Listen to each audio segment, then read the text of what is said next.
Siapa sangka, sepiring rendang spesial yang dimasak mertua untukku, justru menjadi makanan petaka bagi anak kesayangannya sendiri. Halo sobat semuanya. Sebelum kita bahas lebih dalam, yuk klik tombol subscribe dan like dulu supaya kita bisa terus berbagi kisah menarik lainnya. Coba tulis di kolom komentar. Bapak Ibu lagi nonton dari kota mana nih? Semoga hari ini membawa keberkahan, rezeki yang berlimpah, dan kebahagiaan lahir batin bagi kita semua. Amin.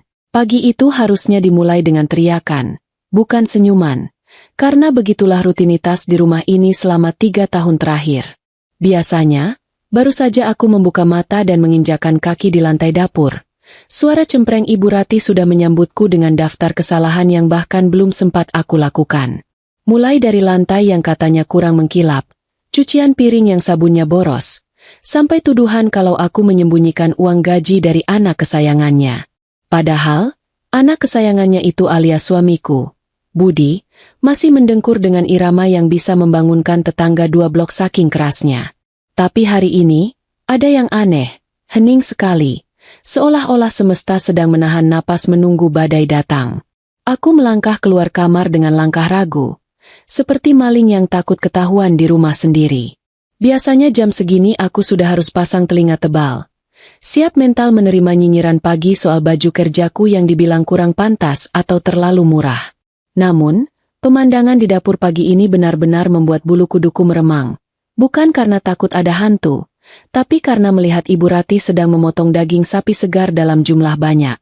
Kalian tidak salah dengar, daging sapi, bahan makanan yang di kamus mertuaku hukumnya haram dibeli kecuali ada hajatan besar, atau kalau dia lagi ingin pamer ke tetangga. Daging itu ditumis dengan bumbu pekat yang wanginya langsung menusuk hidung, membuat perutku yang kosong mendadak keroncongan minta diisi. Aroma rempah-rempah kuat khas masakan Padang memenuhi ruangan sempit itu, mengalahkan bau apek sofa tua di ruang tamu yang jarang dibersihkan Budi. Aku berdiri mematung di ambang pintu dapur, mencoba mencerna apa yang sedang terjadi. Apakah aku salah tanggal? Apakah hari ini Lebaran? Atau jangan-jangan mertuaku habis menang lotre dan berniat mentraktir satu kampung? Rasanya mustahil, mengingat kemarin saja dia ribut soal harga cabai yang naik 500 perak. Tiba-tiba dia menoleh, dan demi Tuhan, senyum yang terukir di wajahnya itu lebih menakutkan daripada wajah marahnya. Biasanya, alisnya akan menukik tajam seperti logo merek olahraga terkenal kalau melihatku, tapi kali ini wajahnya cerah, sumringah, seolah-olah aku adalah menantu idaman yang baru pulang dari ibadah haji.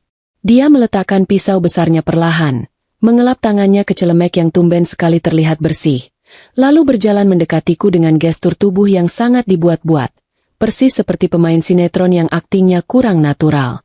Suaranya terdengar begitu lembut, sampai-sampai aku curiga dia sedang radang tenggorokan atau salah minum obat. Dia menyapaku dengan sebutan, "Sari sayang." 2 kata yang tidak pernah bersanding dalam satu kalimat selama aku menikah dengan Budi. Biasanya panggilannya bervariasi, mulai dari, "Heh, kamu," atau yang paling sopan, istrinya Budi. Dia bilang kalau hari ini dia sengaja bangun pagi buta, pergi ke pasar daging langganannya, dan memilih potongan daging terbaik khusus untuk memasak rendang kesukaanku. Katanya, ini sebagai permintaan maaf karena selama ini dia merasa terlalu keras padaku. Aku hanya bisa mengangguk kaku seperti boneka dashboard mobil. Otakku bekerja keras mencari motif di balik drama pagi ini. Logikaku berteriak kalau ini pasti ada maunya. Mungkin utang judinya jatuh tempo lagi, atau dia butuh uang untuk membelikan Budi motor baru karena motor lamanya sudah digadaikan suamiku entah kemana. Tapi hatiku yang naif ini sedikit goyah, apalagi melihat mata tuanya yang berkaca-kaca, sebuah pemandangan langka yang bisa masuk ke dalam 7 keajaiban dunia. Siapa tahu hidayah memang benar-benar turun pagi ini, kan? Manusia bisa berubah, meskipun rasanya lebih mudah memindahkan gunung daripada mengubah tabiat mertuaku. Budi sendiri masih belum menampakkan batang hidungnya, dan aku yakin dia baru akan bangun siang nanti saat matahari sudah di atas kepala. Suamiku itu punya bakat alami yang luar biasa dalam hal menjadi beban keluarga. Dia bisa tidur tenang di tengah badai tagihan listrik dan air yang menunggak. Semalam dia pulang jam 3 pagi dengan bau keringat bercampur asap rokok yang menyengat.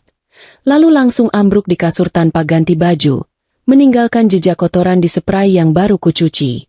Jadi, rendang spesial ini jelas bukan pesanan Budi, karena kalau Budi yang minta, biasanya cuma telur dadar atau mie instan yang tersaji, karena ibunya pelit luar biasa kalau soal modal masak. Mertuaku kembali sibuk dengan kualinya, mengaduk santan kental yang mulai berminyak dengan penuh kasih sayang.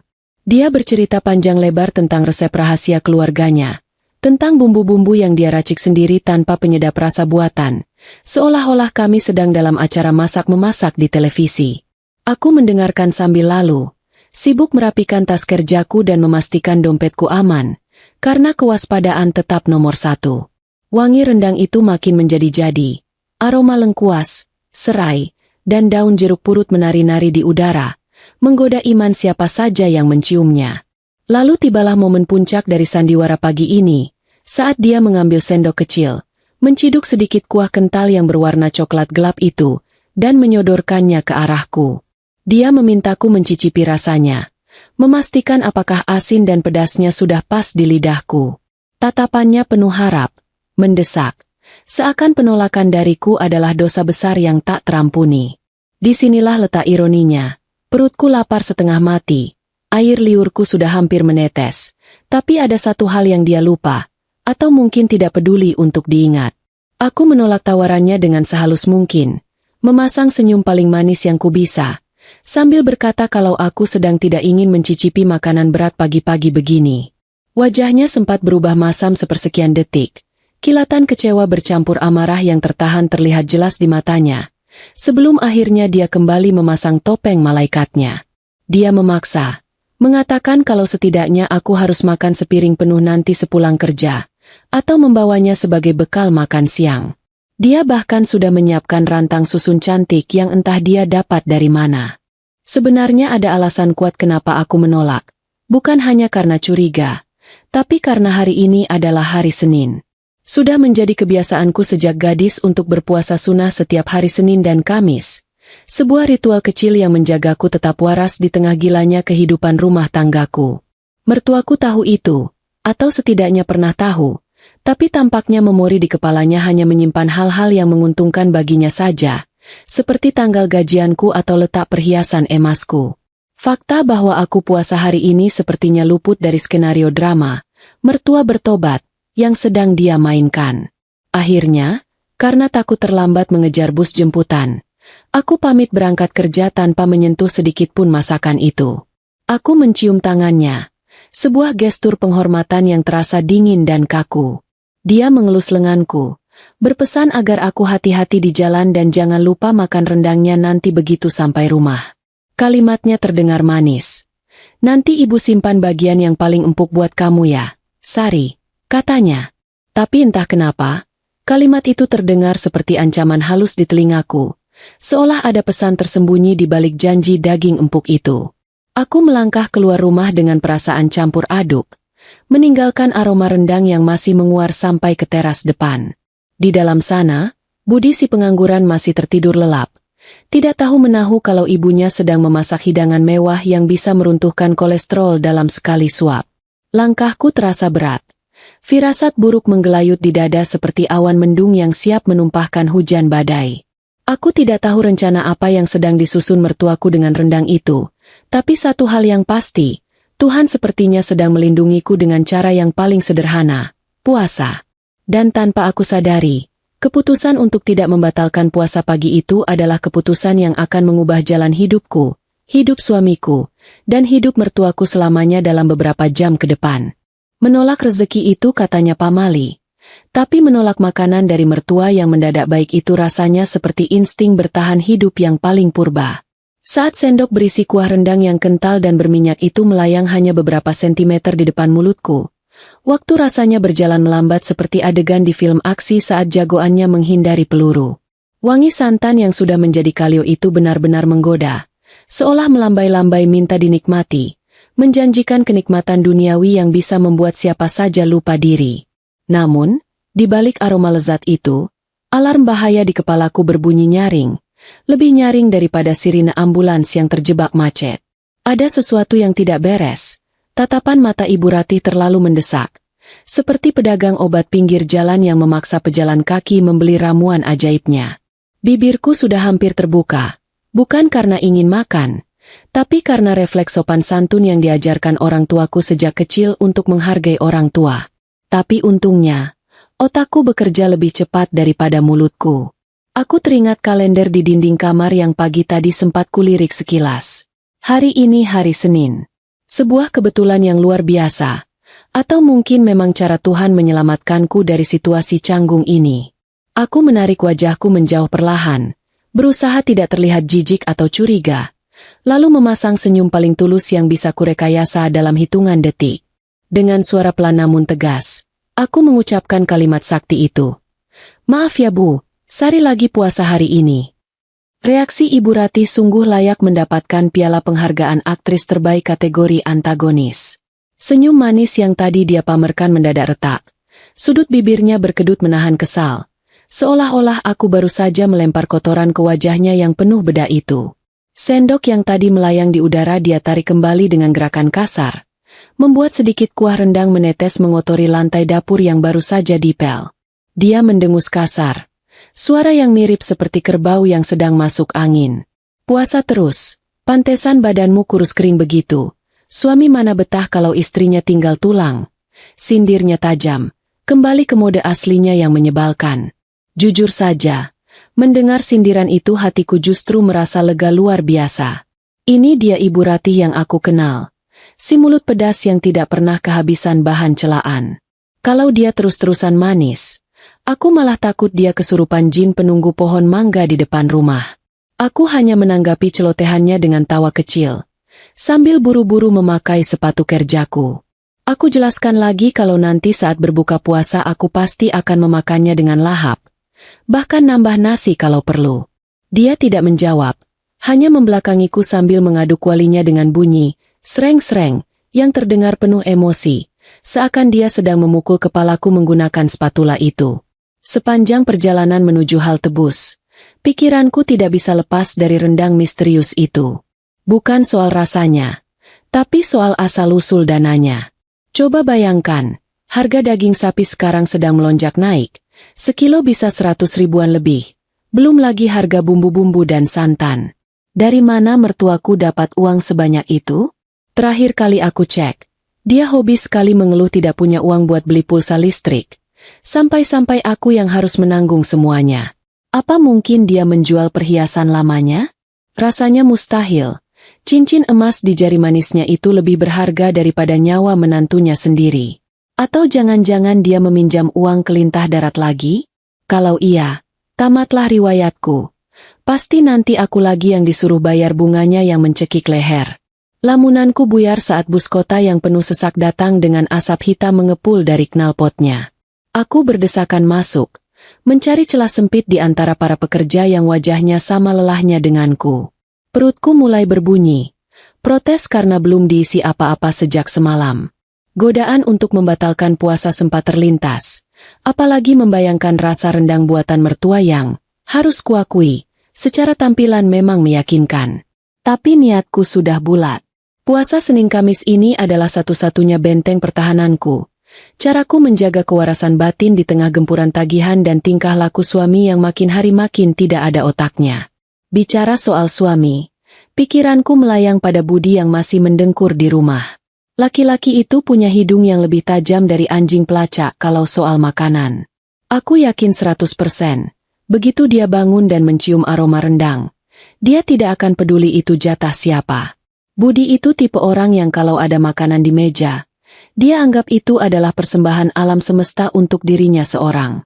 Dulu saja, kue ulang tahunku yang kusembunyikan di kulkas habis dia makan setengahnya. Alasannya dia kira itu kue sisa hajatan tetangga. Jadi, nasib rendang itu sudah bisa ditebak. Pasti akan berakhir di perut buncit suaminya Ibu Ratih itu. Ada sedikit rasa kasihan menyelinap di hatiku. Kasihan bukan karena Budi akan makan enak sementara aku kelaparan, tapi kasihan pada Ibu Ratih. Dia sudah susah payah bangun pagi, masak penuh drama, pakai akting segala.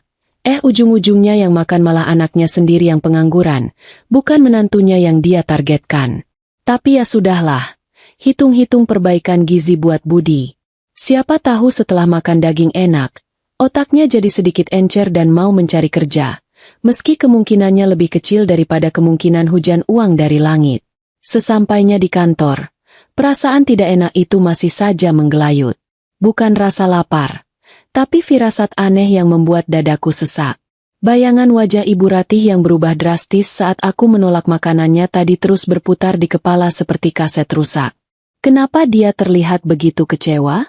Kecewa yang bukan sekadar kecewa masakan tidak dicicipi, tapi kecewa seperti orang yang gagal menjebak tikus masuk perangkap.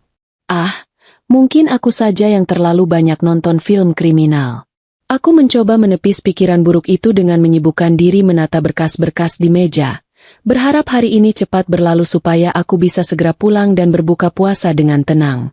Tanpa aku sadari, keputusan sederhanaku untuk tetap berpuasa pagi ini telah memicu rangkaian kejadian yang tidak akan pernah bisa kutebak. Di rumah sana, saat ini mungkin Budi baru saja menggeliat bangun, menguap lebar, dan langkah kakinya yang malas sedang menyeret tubuhnya menuju dapur. Menuju kuali berisi rendang yang aromanya kini telah memenuhi seluruh penjuru rumah, menunggu mangsa utamanya datang. Dan aku, di sini, hanya bisa duduk diam. Tidak tahu bahwa malaikat maut sedang bersiap-siap mencabut nyawa seseorang di ruang tamu rumahku sendiri. Sementara aku sibuk berkutat dengan tumpukan kertas dan omelan bos di kantor, nun jauh di sana, pangeran tidurku akhirnya membuka mata saat matahari sudah hampir berada di atas kepala. Budi, suamiku yang punya hobi menyumbang karbon dioksida sambil rebahan itu, menggeliat malas di atas kasur yang seprainya sudah seminggu tidak diganti. Rambutnya mencuat ke segala arah persis seperti sarang burung pipit yang gagal jadi, dan aroma napasnya mungkin bisa membuat nyamuk demam berdarah pingsan seketika. Perutnya yang buncit karena kebanyakan minuman bergas dan kurang gerak itu mulai bernyanyi, menuntut jatah sarapan, atau lebih tepatnya makan siang, yang harus segera dipenuhi. Hidung Budi yang biasanya mampet kalau disuruh mencium bau sampah yang belum dibuang, tiba-tiba menjadi sangat sensitif pagi ini. Aroma rendang yang dimasak Ibu Ratih masih tertinggal kuat di udara, menyusup masuk lewat celah pintu kamar, menggelitik indera penciuman suamiku. Tanpa perlu mencuci muka, apalagi menggosok gigi, dia menyeret langkah kakinya keluar kamar seperti zombie kelaparan di film-film horor, tapi versi pakai celana pendek kolor yang karetnya sudah longgar. Matanya yang masih belekan langsung berbinar saat melihat tudung saji di meja makan yang sedikit terbuka, memperlihatkan kuali berisi daging rendang yang warnanya coklat menggoda iman. Kebetulan yang sangat mematikan, Ibu Ratih sedang tidak ada di dapur saat itu.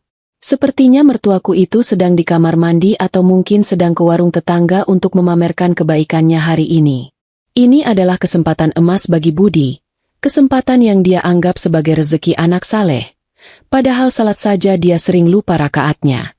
Tanpa pikir panjang, tanpa bertanya kenapa ada makanan mewah di tanggal tua begini, tangan Budi langsung bergerilya mengambil piring. Dia menyendok nasi putih banyak-banyak, lalu menumpahkan potongan daging rendang beserta bumbunya yang melimpah ke atas nasi itu sampai menggunung. Budi makan dengan lahap, atau lebih tepatnya buas, seolah-olah dia baru saja puasa 3 hari 3 malam. Dia tidak peduli kalau daging itu sebenarnya jatahku. Dia juga tidak peduli kalau ibunya sudah susah payah memasaknya berjam-jam. Di kepalanya yang sederhana, makanan yang ada di meja makan adalah hak milik mutlak dirinya sebagai kepala rumah tangga, meskipun kepala rumah tangga yang satu ini tidak pernah menafkahi rumah tangganya. Suara kunyahan mulutnya terdengar berisik memenuhi ruang makan yang sepi, diselingi bunyi sendok yang beradu dengan piring, tanda betapa dia menikmati setiap suapan daging spesial itu. Dalam hitungan kurang dari 10 menit, piring itu sudah bersih licin, seakan baru saja dijilat kucing. Budi bersendawa keras. Suara kemenangannya setelah berhasil menaklukkan piring nasi gunung itu. Dia mengelus perutnya yang makin maju, merasa puas dan kenyang, tanpa tahu sedikit pun bahwa apa yang baru saja dia telan bukanlah daging sapi biasa. Dia tidak tahu bahwa bumbu rendang yang terasa gurih dan pedas itu menyembunyikan ramuan maut yang diracik ibunya sendiri. Dia merasa segar bugar, energinya terisi penuh, siap untuk melanjutkan aktivitas favoritnya, duduk di sofa ruang tamu sambil merokok dan menonton televisi. Sambil melangkah santai menuju ruang tamu, Budi sempat berpikir betapa beruntungnya dia hari ini. Bangun tidur langsung makan enak, Tidak ada istri yang mengomel, dan perut kenyang. Dia mengambil bungkus rokok dari saku celananya, menyalakan sebatang, dan menghembuskan asapnya ke udara dengan gaya sok keren. Dia merasa dunia sedang berpihak padanya. Padahal, jauh di dalam tubuhnya, sistem pencernaannya mulai bereaksi. Zat-zat berbahaya yang menempel erat pada serat daging rendang itu mulai bekerja diam-diam, menyebar lewat aliran darah, menghitung mundur waktu yang tersisa sebelum pertunjukan horor yang sebenarnya dimulai. Di kantor, perasaanku mendadak tidak enak. Gelas air minum yang sedang kupegang tiba-tiba tergelincir dan tumpah membasahi rok kerjaku.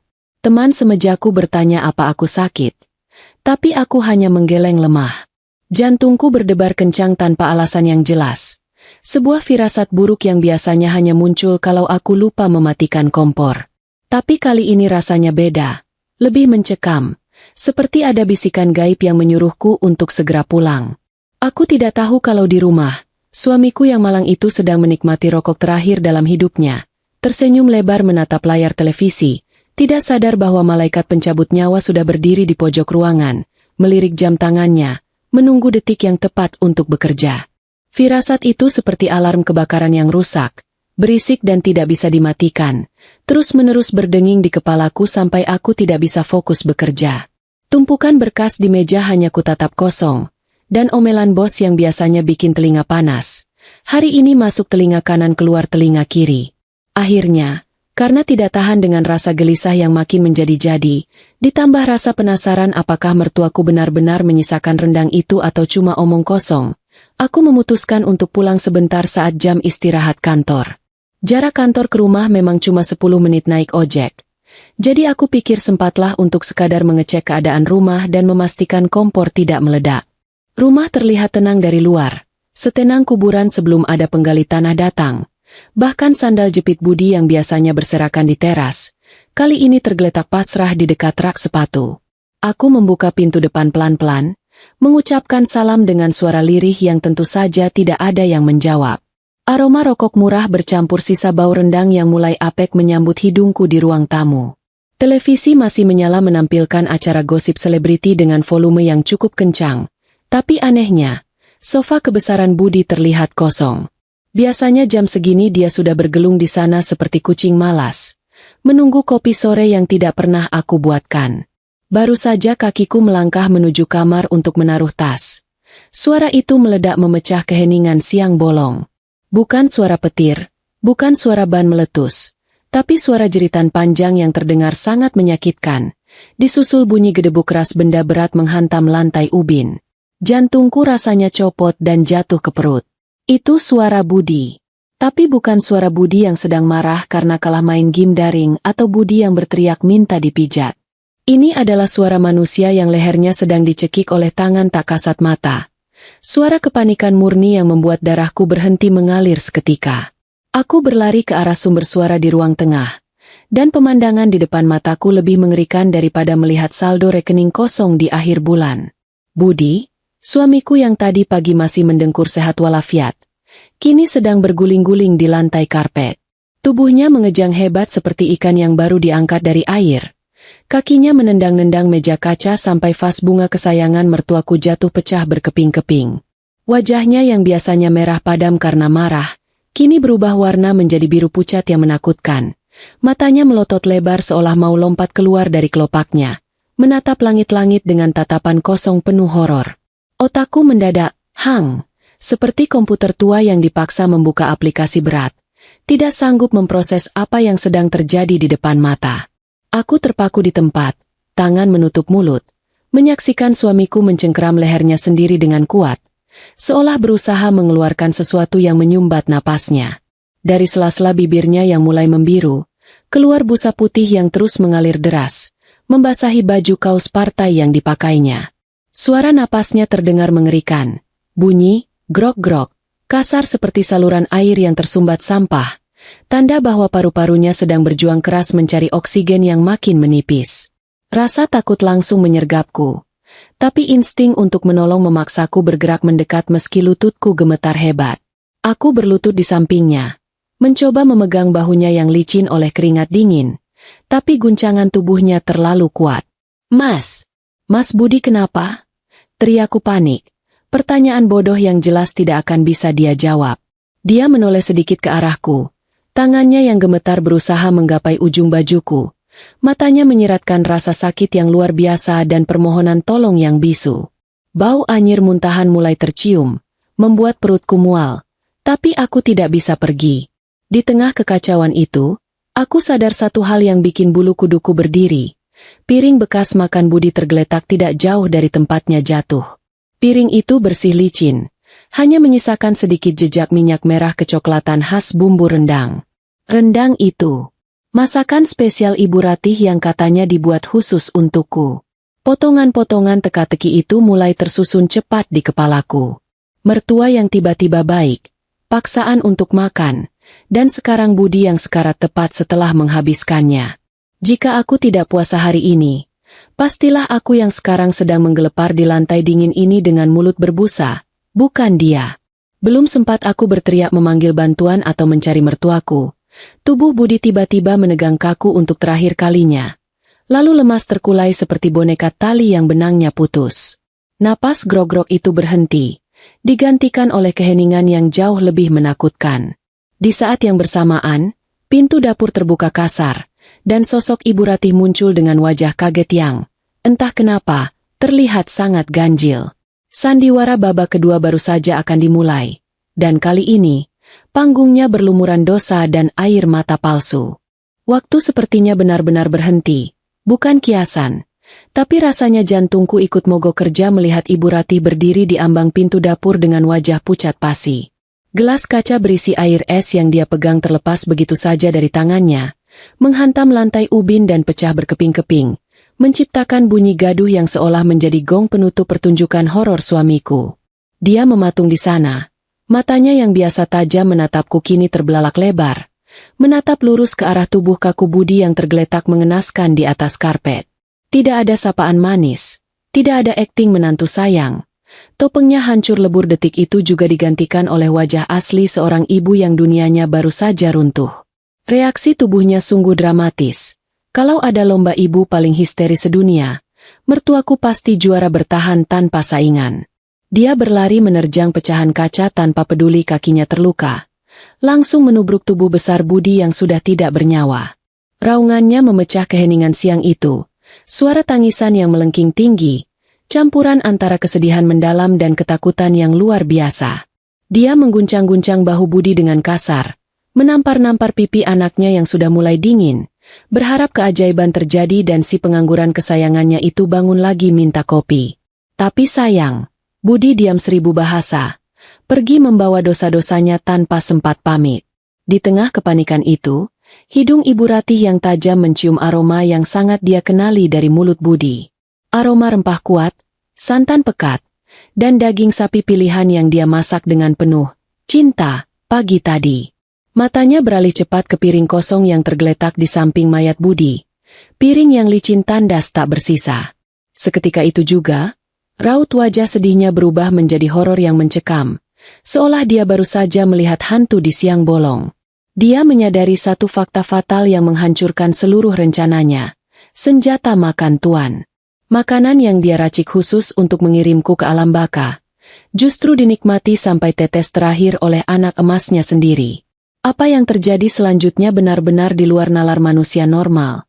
Sebuah adegan yang membuatku yakin kalau mertuaku memang sudah tidak waras. Alih-alih memelukku atau meminta tolong panggilkan dokter, dia tiba-tiba bangkit berdiri dan menatapku dengan nyalang. Matanya merah menyala penuh kebencian. Telunjuknya mengarah tepat ke wajahku dengan gemetar. Napasnya memburu. Dadanya naik turun menahan emosi yang meledak-ledak. Aku mundur selangkah. Ngeri melihat ekspresi wajahnya yang mirip nenek sihir yang gagal meramu obat awet muda. Teriakannya kemudian meledak. Bukan teriakan minta tolong, tapi teriakan tuduhan yang membuat otakku berhenti berputar saking kagetnya. "Kenapa bukan kamu?" jeritnya lantang. Suaranya parau menahan amarah. "Kenapa si Budi yang makan? Harusnya kamu yang mati. Sari, harusnya kamu yang makan rendang itu. Dasar menantu pembawa sial." Kalimat itu meluncur mulus tanpa saringan. Sebuah pengakuan dosa yang tidak disengaja tapi sangat jelas. Dia tidak sedih karena Budi mati keracunan. Dia marah karena targetnya salah sasaran. Dia marah karena aku masih berdiri tegak bernapas. Sementara racun tikus mahalnya terbuang sia-sia di perut anaknya sendiri. Aku ternganga, lidahku keluh. Tidak percaya dengan apa yang baru saja ku dengar. Logikaku berusaha mencerna situasi gila ini. Jadi benar dugaanku, rendang itu memang tiket satu arah menuju kematian. Kalau saja aku tidak puasa, kalau saja iman saya goyah sedikit saja tadi pagi mencium bau rendang itu, pastilah sekarang aku yang sedang ditangisi, atau mungkin disyukuri kematiannya, oleh wanita tua di depanku ini. Betapa ironisnya hidup ini, keserakahan Budi yang biasanya bikin aku lus dada, hari ini justru menyelamatkan nyawaku. Sifat rakusnya yang tidak mau berbagi makanan ternyata menjadi tameng terkuat yang melindungiku dari rencana jahat ibunya. Belum puas memaki, Ibu Ratih kembali menerjang ke arahku. Tangannya siap menjambak atau mencakar, melampiaskan frustrasi atas kegagalan rencananya. Kamu sengaja kan? Kamu tahu kan kalau itu ada racunnya makanya kamu kasih ke Budi? Dasar istri durhaka. Tuduhnya membabi buta, memutarbalikan fakta semudah membalikan telapak tangan. Aku menepis tangannya dengan kasar. Adrenalin membuatku berani melawan untuk pertama kalinya. Ibu sadar ngomong apa? Ibu yang masak. Ibu yang maksa saya makan. Budi makan sendiri karena dia lapar. Bentakku balik. Suaraku bergetar menahan tangis dan amarah. Keributan kami rupanya mengundang perhatian tetangga yang mungkin sejak tadi sudah menguping di balik tembok. Terdengar gedoran keras di pintu depan dan suara Pak RT memanggil-manggil. Kehadiran orang luar membuat Ibu Ratih mendadak mengubah mode aktingnya lagi dalam sekejap mata. Tubuhnya yang tadi garang mendadak lemas. Dia menjatuhkan diri ke lantai. Kembali memeluk kaki Budi sambil menangis meraung-raung seolah dialah korban paling menderita di sini. Tolong! Tolong anakku! Menantuku meracuni anakku! Teriaknya histeris ke arah pintu. Mencoba membangun narasi baru di mana aku adalah penjahatnya. Aku menatap wanita tua itu dengan perasaan campur aduk, jijik, kasihan, dan ngeri. Di samping mayat anaknya yang masih hangat, dia masih sempat-sempatnya berpikir licik untuk menjebakku. Dia pikir air mata buayanya bisa menipu semua orang. Dia pikir skenario dadakannya bisa menutupi fakta bahwa dialah pembunuh sebenarnya. Tapi dia lupa satu hal, Tuhan tidak tidur. Dan sepiring rendang kosong itu adalah saksi bisu yang tidak bisa berbohong. Drama di ruang tamu ini baru saja dimulai. Dan aku harus bersiap menghadapi babak selanjutnya yang pasti lebih melelahkan daripada menghadapi tagihan utang budi. Perjalanan menuju rumah sakit hari itu terasa seperti parade sirkus yang paling menyedihkan sedunia. Lengkap dengan sirine ambulans yang meraung-raung minta jalan dan Ibu Ratih yang menangis melengking di samping tandu Budi.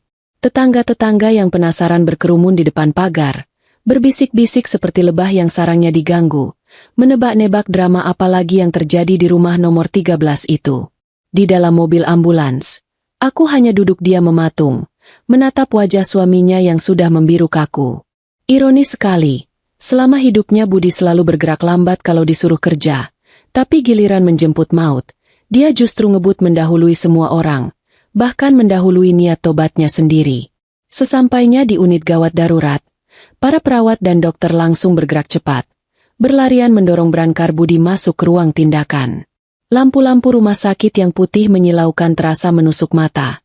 Kontras sekali dengan masa depan rumah tanggaku yang mendadak gelap gulita. Aku dan Ibu Ratih disuruh menunggu di luar. Duduk di kursi tunggu besi yang dinginnya sampai ke tulang. Mertuaku masih sesenggukan, tapi matanya liar bergerak ke sana kemari. Seperti maling ayam yang sedang mencari celah kabur. Dia tidak berani menatapku. Mungkin takut kalau aku mendadak berubah jadi monster dan memakannya hidup-hidup di depan umum. Tidak sampai 15 menit, dokter muda yang menangani Budi keluar dari ruangan dengan wajah datar tanpa ekspresi. Dia melepas maskernya perlahan, menghela napas panjang yang menyiratkan kabar buruk. Tanpa perlu dia bicara pun, aku sudah tahu hasilnya. Budi sudah pergi sejak di rumah tadi. Sejak napas grog-grog mengerikan itu berhenti.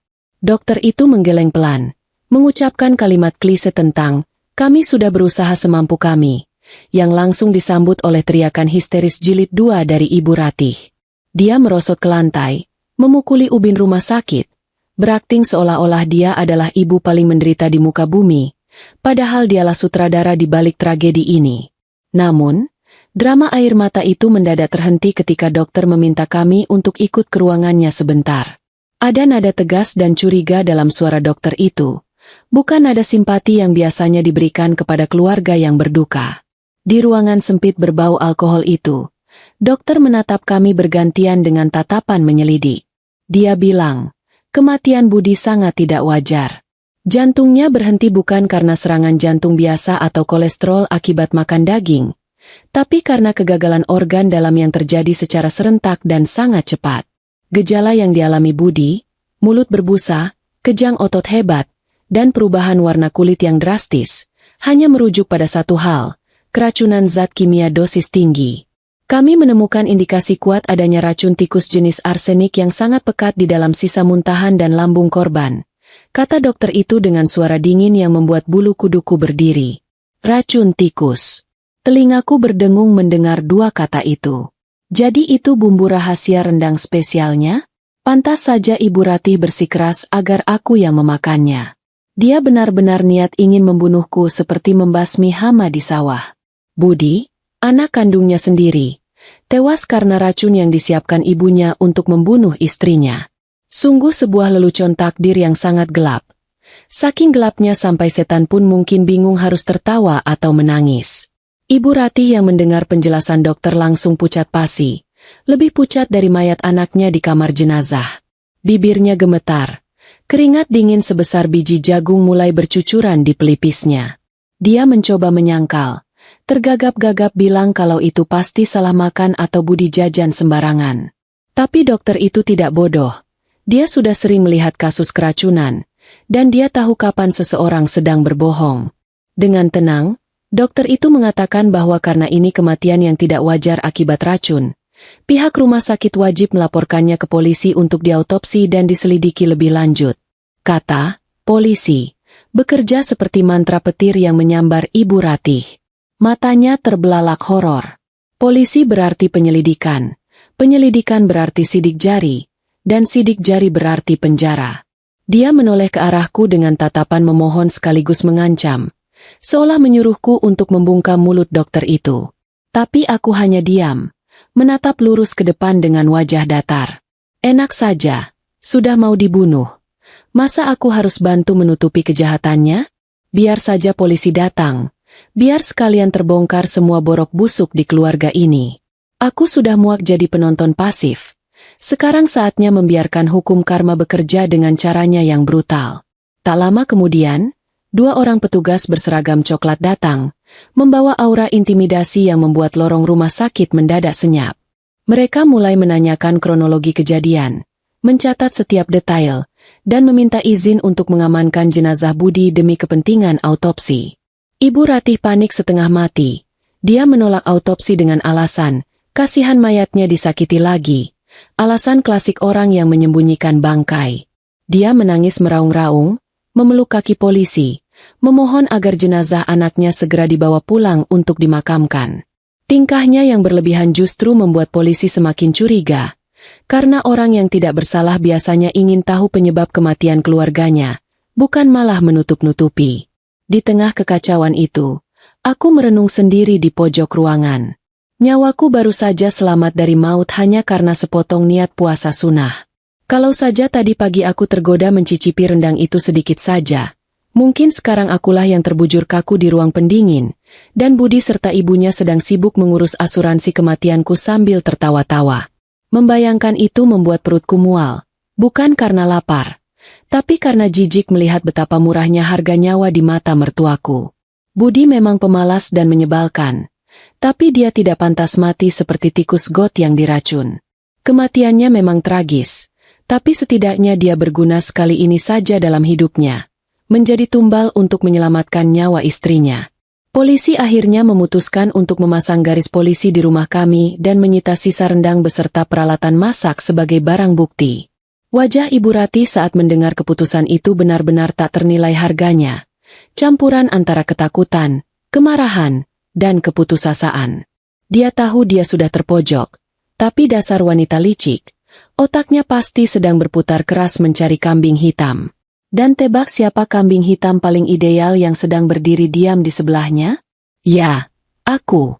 Tatapan matanya yang tajam seolah berkata, "Tunggu saja, Sari. Kalau aku tenggelam, kamu juga harus ikut tenggelam bersamaku." Perang terbuka sudah dimulai, dan kali ini, taruhannya bukan lagi sekadar harga diri, tapi kebebasan dan nyawa. Di kantor polisi, udara terasa lebih dingin daripada ruang mayat. Atau mungkin itu hanya perasaanku saja karena harus duduk bersebelahan dengan wanita yang baru saja mencoba membunuhku. Kami duduk di ruang interogasi yang temboknya sudah mengelupas, di hadapan seorang polisi muda yang menatap kami dengan tatapan penuh selidik, seolah-olah dia bisa membaca dosa-dosa kami hanya dari kerutan di dahi.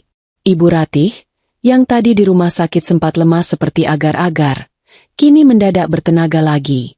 Sepertinya energi jahat di tubuhnya sudah terisi penuh, siap untuk melancarkan serangan balasan demi menyelamatkan lehernya sendiri dari jerat hukum.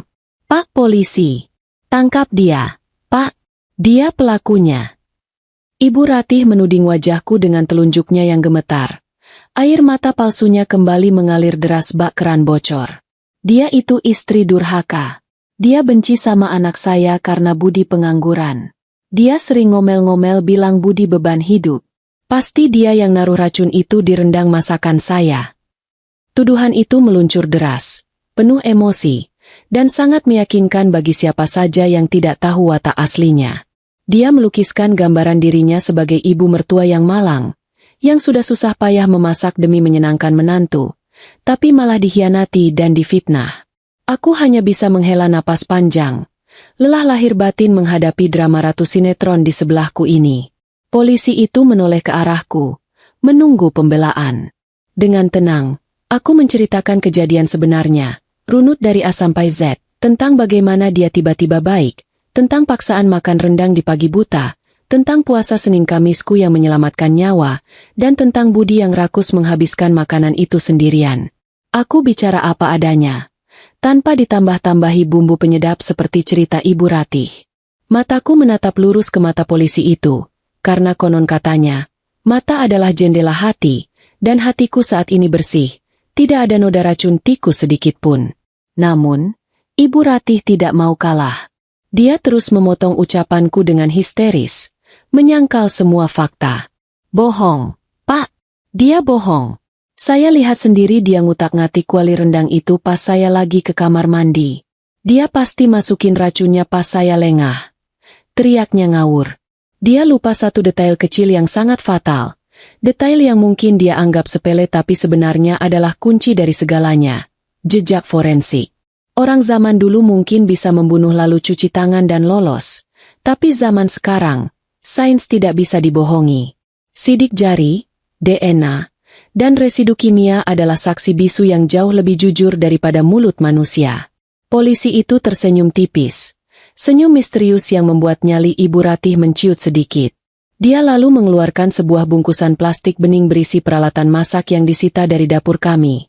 Spatula, sendok sayur, dan pisau daging. "Bu Ratih," kata polisi itu pelan tapi menekan.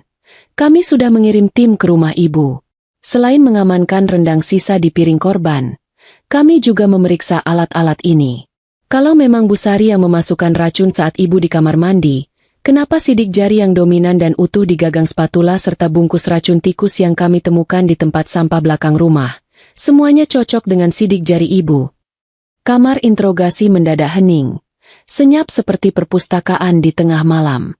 Wajah Ibu Ratih yang tadi merah padam karena marah, kini berubah menjadi abu-abu. Matanya berkedip-kedip bingung. Mulutnya ternganga tapi tidak ada suara yang keluar. Seperti ikan mas koki yang kehabisan oksigen. Skakmat. Dia lupa memakai sarung tangan saat memasak racun itu. Dia pikir mencuci tangan dengan sabun colek sudah cukup menghilangkan jejak. Padahal sidik jarinya tercetak jelas di mana-mana, meneriakan namanya sebagai pelaku utama. Kebodohan dan kepanikan telah menjadi musuh terbesarnya sendiri. Dan satu lagi, lanjut polisi itu sambil membuka sebuah map biru. Kami menemukan struk pembelian racun tikus merek, cap tengkorak, di saku daster Ibu yang tergantung di kamar mandi. Tanggal pembeliannya kemarin sore, Di toko pertanian sejahtera. Penjaga tokonya juga ingat ciri-ciri pembelinya. Ibu-ibu parubaya, pakai daster bunga-bunga, dan menawar harga racun tikus sampai 15 menit.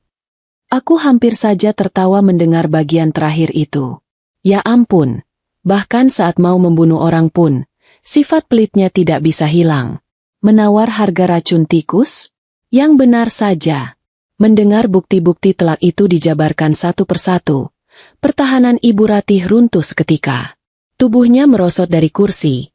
Dia bersimpuh di lantai kantor polisi yang kotor, bukan untuk minta maaf pada Tuhan atau padaku, tapi meratapi nasibnya yang apes. Tangisannya kali ini terdengar berbeda, bukan tangisan drama, tapi tangisan ketakutan murni. Dia sadar, dia sudah masuk ke dalam lubang yang dia gali sendiri.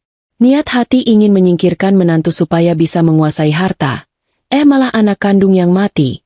Dan sekarang penjara sudah menanti di depan mata dengan tangan terbuka.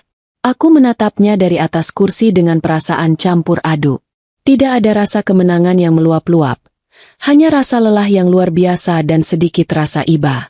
Iba melihat bagaimana ketamakan bisa mengubah seorang ibu menjadi monster. Dan bagaimana kebodohan bisa menghancurkan sebuah keluarga dalam sekejap. Sudahlah, Bu, kataku pelan, memecah kesunyian. Akui saja. Budi sudah tenang di sana. Jangan bikin arwahnya makin sedih lihat ibunya bohong terus. Ibu Ratih mendongak menatapku. Matanya basah. Tapi kali ini tidak ada kebencian di sana. Hanya tatapan kosong dari jiwa yang sudah kalah total. Polisi kemudian memanggil petugas wanita untuk membawa Ibu Ratih ke sel tahanan sementara. Dia berjalan gontai, diseret-seret sedikit karena kakinya lemas. Meninggalkan aku sendirian di ruang interogasi. Aku menyandarkan punggung ke kursi keras itu, memijat pelipisku yang berdenyut nyeri. Kasus ini mungkin sudah terang benderang bagi polisi. Pelakunya sudah jelas, motifnya pun mulai terbayang. Tapi bagiku, ini belum selesai. Masih ada satu pertanyaan besar yang mengganjal di hati. Kenapa? Kenapa dia begitu nekat ingin membunuhku sekarang? Apa yang membuatnya begitu terdesak sampai harus pakai cara kotor begini?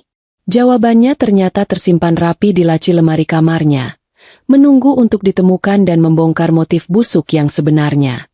Rumah yang tadinya tempat pulang untuk istirahat, sekarang rasanya lebih mirip museum kriminal yang dipasangi pita kuning di sana-sini.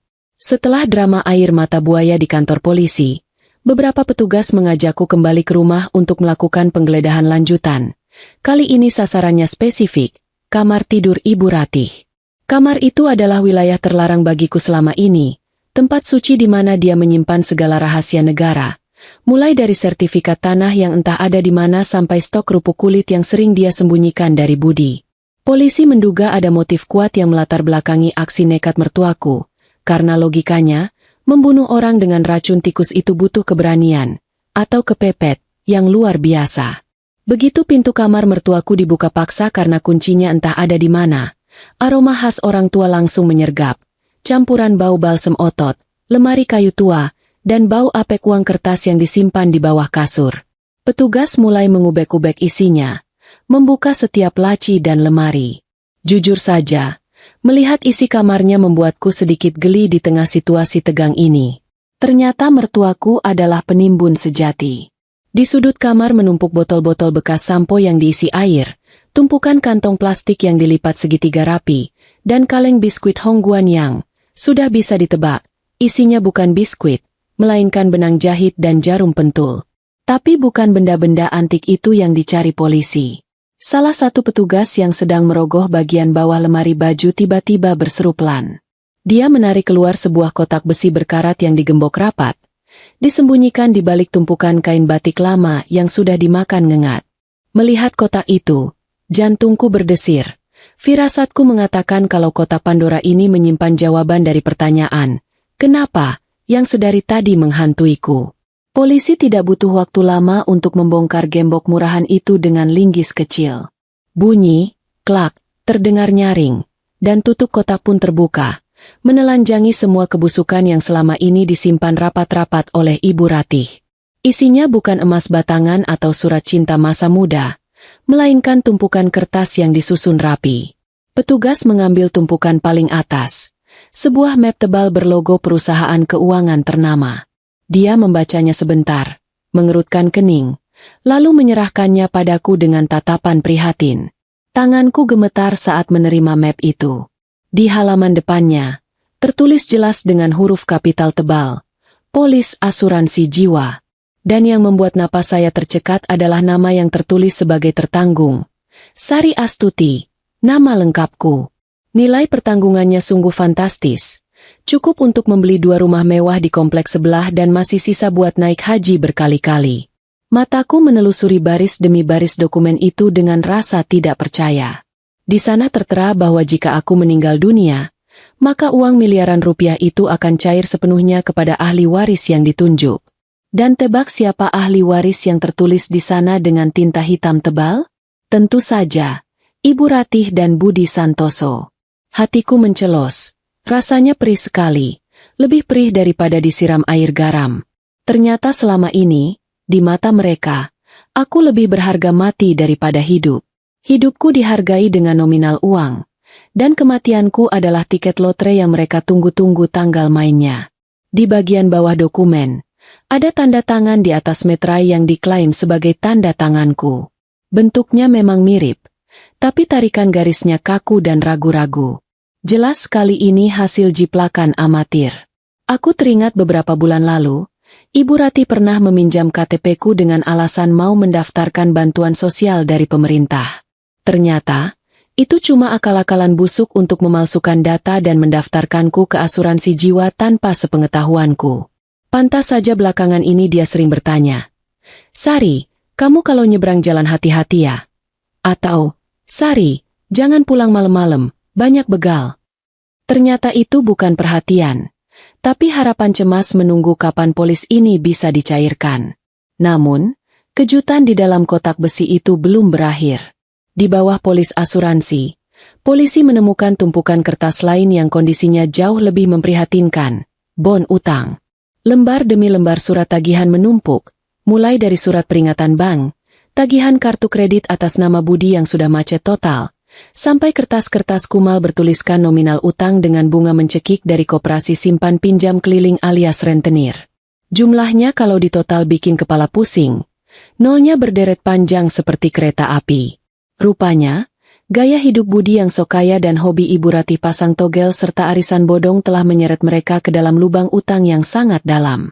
Selain itu, ada satu buku catatan kecil yang isinya penuh dengan angka-angka dan istilah asing seperti Zeus, Olympus, dan gacor. Polisi yang melihatnya langsung geleng-geleng kepala sambil tersenyum kecut.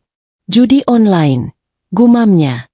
Ternyata mertuaku yang katanya rajin pengajian itu, diam-diam kecanduan main judi slot di ponsel pintarnya. Pantas saja kuota internet di rumah cepat sekali habis dan dia sering marah-marah sendiri kalau menatap layar HP. Dia kalah telak, uang belanja habis, utang menumpuk, dan dikejar-kejar penagih utang yang galak. Dalam keputusasaan itu, dia melihatku bukan sebagai menantu yang menafkahi, tapi sebagai sapi perah yang harus disembelih agar dia bisa melunasi semua kekalahannya. Fakta ini merangkai semua kepingan puzzle menjadi gambar yang utuh dan mengerikan. Ibu Ratih tidak membunuh karena benci semata. Dia membunuh karena butuh uang cepat. Rencananya sederhana tapi keji. Racuni aku dengan rendang. Buat seolah-olah aku mati mendadak karena serangan jantung atau keracunan makanan biasa. Lalu cairkan uang asuransi jiwa miliaran rupiah itu. Dengan uang itu, dia bisa bayar utang judinya, menebus motor Budi, dan hidup berfoya-foya lagi sebagai orang kaya baru.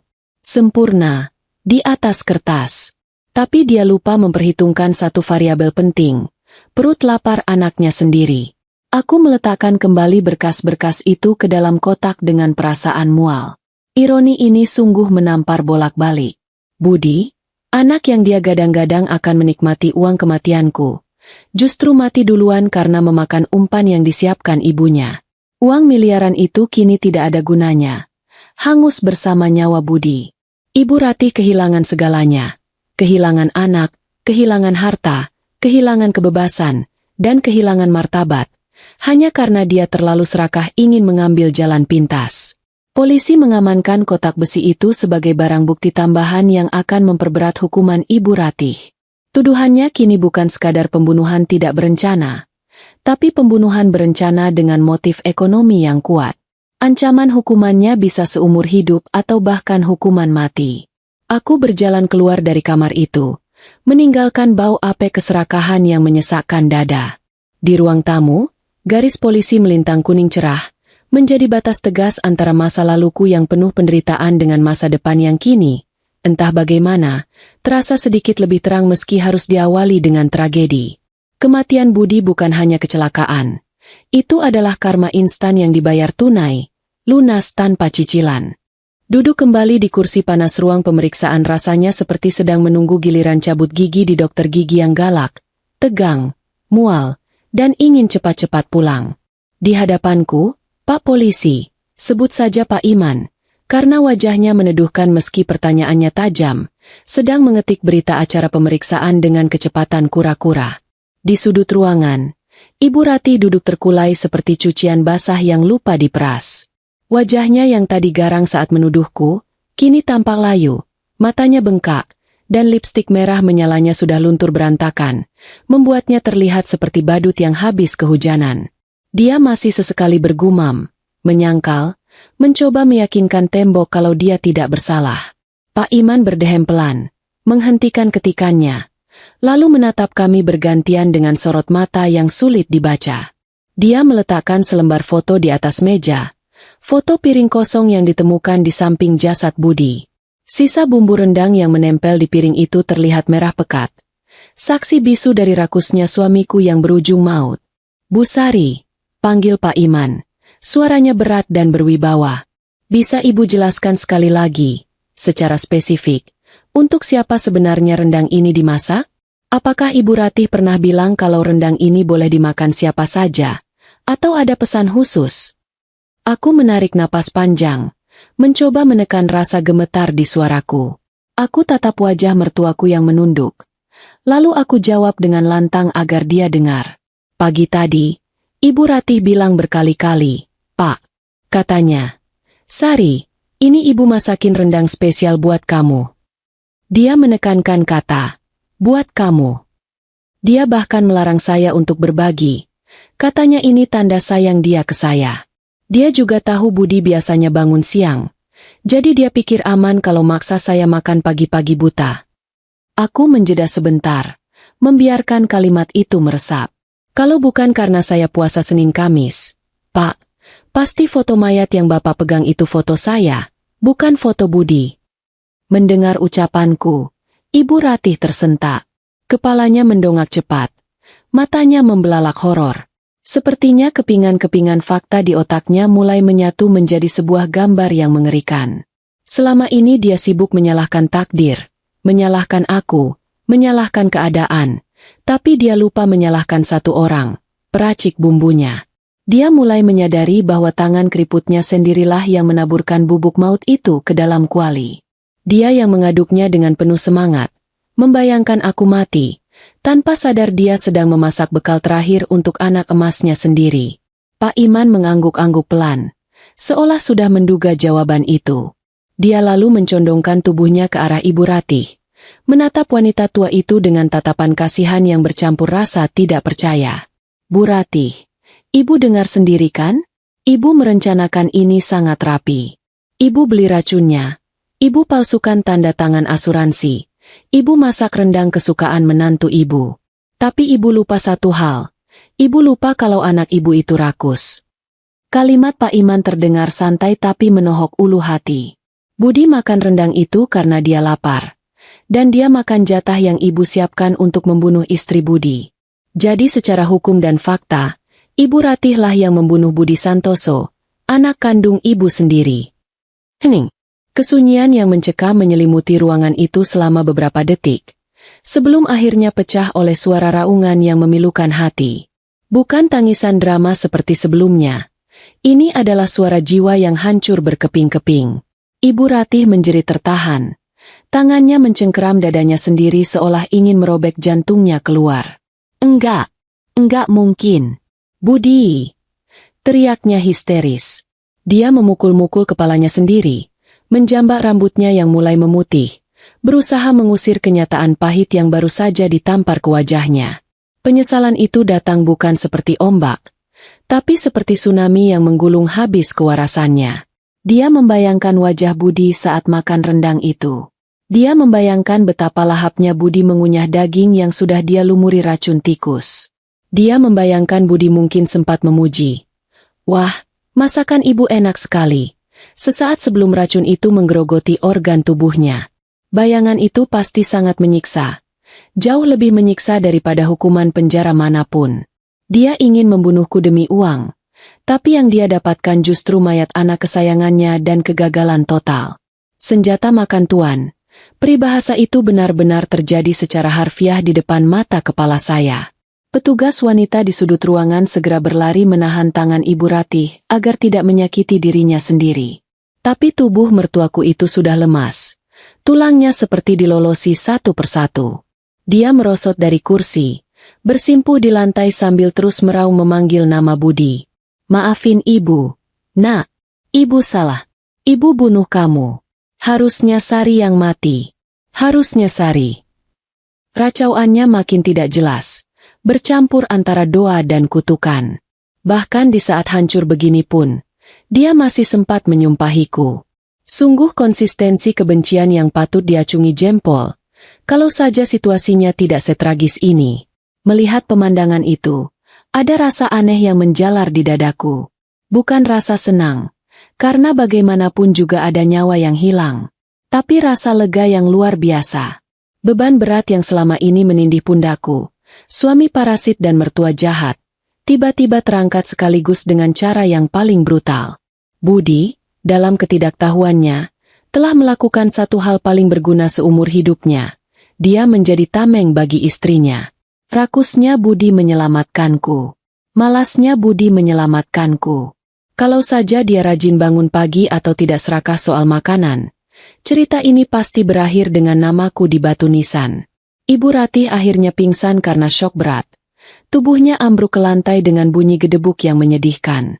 Petugas kesehatan segera dipanggil untuk membawanya ke klinik Polres. Saat tandu itu membawanya keluar, aku hanya menatap nanar. Wanita yang pagi tadi masih tersenyum manis dengan niat membunuh, kini hanyalah seonggok tubuh tua yang kalah telak oleh ambisinya sendiri. Dia kehilangan anaknya, kehilangan hartanya, dan sebentar lagi akan kehilangan sisa hidupnya di balik jeruji besi. Karma, atau hukum tabur tuai, ternyata tidak butuh waktu lama untuk bekerja. Dia datang cepat, tepat sasaran, dan tidak meleset sedikit pun. Pak Iman membereskan berkas-berkas di mejanya lalu menatapku sambil menghela napas panjang. Ibu Sari boleh pulang sekarang. Istirahatlah. Nanti kami hubungi lagi kalau butuh keterangan tambahan. Masalah pemakaman suami ibu, nanti biar diurus pihak rumah sakit dan dinas sosial kalau keluarga tidak ada yang sanggup. Aku mengangguk pelan, mengucapkan terima kasih. Aku melangkah keluar dari kantor polisi, menghirup udara malam yang terasa jauh lebih segar dari biasanya. Langit di atas sana gelap, tapi bagiku, ini adalah malam paling terang setelah bertahun-tahun hidup dalam kegelapan rumah tangga yang beracun. 1 bulan telah berlalu sejak insiden rendang maut itu mengguncang jagat raya kompleks perumahan kami, dan rasanya seperti baru saja keluar dari gua yang gelap gulita menuju padang rumput yang terang benderang. Suasana rumah yang dulunya mirip pasar kaget, berisik oleh dengkuran Budi dan omelan Ibu Ratih, kini berubah menjadi oase ketenangan yang sungguh nikmat. Tidak ada lagi asap rokok yang mengepul di ruang tamu, tidak ada lagi piring kotor bekas makan yang menumpuk di wastafel menunggu babu mencucinya, dan yang paling penting, tidak ada lagi tatapan mata elang yang mengawasi setiap gerak-geriku seolah aku ini pencuri di rumah sendiri. Kabar terakhir yang kudengar dari Pak Polisi, Ibu Ratih kini sudah resmi menjadi penghuni Hotel Prodeo alias penjara, lengkap dengan seragam oranye yang warnanya sangat kontras dengan kulitnya yang makin keriput. Proses hukum berjalan secepat kilat karena bukti-buktinya terlalu telak untuk disangkal. Mulai dari sidik jari berminyak di botol racun, rekaman CCTV toko pertanian, sampai dokumen asuransi palsu itu. Di persidangan, dia tidak banyak bicara, hanya menangis dan menunduk, persis seperti ayam sayur yang kalah sabung. Hakim menjatuhkan vonis hukuman seumur hidup atas dakwaan berlapis. pembunuhan berencana dan penipuan asuransi. Sebuah akhir yang tragis bagi wanita yang bercita-cita ingin kaya raya lewat jalur pintas, tapi malah tersesat di jalan buntu. Kadang aku merasa kasihan, tapi rasa kasihan itu langsung menguap begitu teringat wajahnya saat memaksaku makan rendang pagi itu. Dia sekarang punya banyak waktu luang di dalam sel untuk merenungi nasib. Mungkin dia bisa membuka kelas memasak di sana, asalkan jangan masak rendang lagi. Kabarnya, dia sering berhalusinasi melihat Budi datang minta makan, membuatnya sering berteriak-teriak sendiri di tengah malam. Penjara fisik mungkin menyiksa, tapi penjara rasa bersalah di kepalanya pasti jauh lebih menyakitkan. Dia dihantui oleh bayangan anak emasnya yang mati di tangannya sendiri. Sebuah hukuman yang tidak akan bisa diringankan oleh remisi manapun. Bicara soal Budi, pemakamannya berlangsung sangat sederhana, kalau tidak mau dibilang sepi peminat. Hanya segelintir tetangga yang datang, itu pun lebih karena penasaran ingin melihat wajah istri yang selamat dari maut daripada mendoakan almarhum.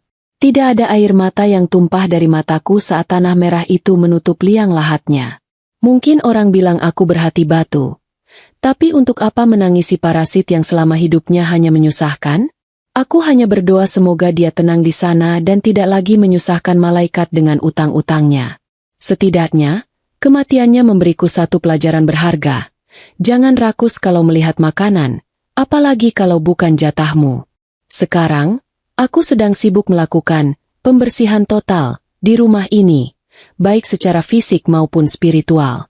Baju-baju Budi yang bau apek, koleksi majalah otomotifnya yang sudah kumal, dan sofa butut kesayangannya sudah kuangkut semua ke tukang loak. Kamar Ibu Ratih yang penuh aura negatif juga sudah kukosongkan. Barang-barang penimbunannya kubakar di halaman belakang, termasuk kuali legenda tempat dia memasak rendang beracun itu. Aku ingin menghapus semua jejak mereka, memastikan tidak ada sisa-sisa kenangan buruk yang tertinggal di sudut rumah. Dinding-dinding yang kusam mulai kucat ulang dengan warna putih cerah, simbol lembaran baru hidupku yang bersih tanpa noda. Tetangga-tetangga sekarang menatapku dengan pandangan takjub campur ngeri. Seolah aku ini orang sakti mandraguna yang punya ilmu kebal racun. Ada gosip beredar kalau aku punya hodam, pelindung yang kuat karena rajin puasa. Sampai-sampai racun tikus pun mental. Aku hanya tertawa dalam hati mendengar bualan itu. Padahal kuncinya sederhana, disiplin ibadah dan sedikit keberuntungan. Atau mungkin takdir Tuhan yang memang belum mengizinkanku mati konyol. Puasa Senin Kamis yang kulakukan bukan untuk ilmu kebal, tapi bentuk kepatuhan hamba pada Tuhannya, yang ternyata dibalas tunai dengan keselamatan nyawa. Sungguh, skenario Tuhan itu seringkali bercanda, tapi selalu berakhir indah bagi mereka yang sabar. Masalah utang-utang peninggalan mereka? Untungnya, pengacara yang disediakan kantor membantuku mengurus semuanya. Karena utang-utang itu atas nama pribadi Budi dan Ibu Ratih tanpa persetujuanku sebagai istri sah, dan digunakan untuk judi serta foya-foya, pengadilan memutuskan bahwa aku tidak berkewajiban melunasinya. Para penagih utang yang dulu garang kini balik kanan, gigit jari karena tidak bisa memeras apa-apa dariku. Harta gono gini, tidak ada yang bisa dibagi karena Budi tidak punya apa-apa selain utang. Sertifikat rumah ini untungnya memang atas nama mendiang ayah mertua yang sudah diwariskan ke Budi, dan sebagai istri, kini aku yang memegang kendali penuh sampai status hukumnya jelas nanti. Sore ini, aku duduk santai di teras depan sambil menikmati secangkir teh manis hangat dan pisang goreng, menu sederhana yang rasanya jauh lebih nikmat daripada rendang daging sapi manapun. Matahari mulai terbenam, menyisakan semburat jingga di langit yang indah. Angin sepau-sepau meniup jilbabku pelan, membawa rasa damai yang sudah lama hilang dari hidupku. Aku merenung sejenak, betapa lucunya hidup ini berputar. Dulu aku adalah menantu yang tertindas, istri yang dijadikan sapi perah, dan target pembunuhan. Sekarang, aku adalah wanita merdeka, pemilik tunggal takdirku sendiri, bebas dari benalu yang selama ini menggerogoti kebahagiaanku. Tidak ada lagi drama. Tidak ada lagi ketakutan, dan tidak ada lagi kepura-puraan. Aku berjanji pada diriku sendiri, mulai hari ini, aku akan hidup untuk bahagiaku sendiri. Aku akan bekerja lebih giat, menabung untuk masa depan, dan mungkin suatu hari nanti, mencari pasangan hidup yang benar-benar tahu arti tanggung jawab, Bukan yang cuma tahu cara menghabiskan beras. Tapi untuk sekarang, kesendirian ini terasa sangat mewah. Aku menyeruput tehku pelan-pelan, tersenyum lebar menatap jalanan kompleks yang sepi. Tragedi rendang beracun itu kini tinggal sejarah. Sebuah cerita seram yang mungkin akan kuceritakan pada anak cucuku kelak sebagai dongeng pengantar tidur. Bahwa dulu ada seorang mertua jahat dan suami malas yang kalah telak oleh sepiring nasi dan niat puasa. Aku meletakkan cangkir teh ke meja, lalu beranjak masuk ke dalam rumah. Azan maghrib sebentar lagi berkumandang. Waktunya berbuka puasa dengan hati yang lapang. Terima kasih, Ibu Ratih. Berkat rendangmu, aku akhirnya menemukan jalan pulang menuju kebebasanku yang sejati.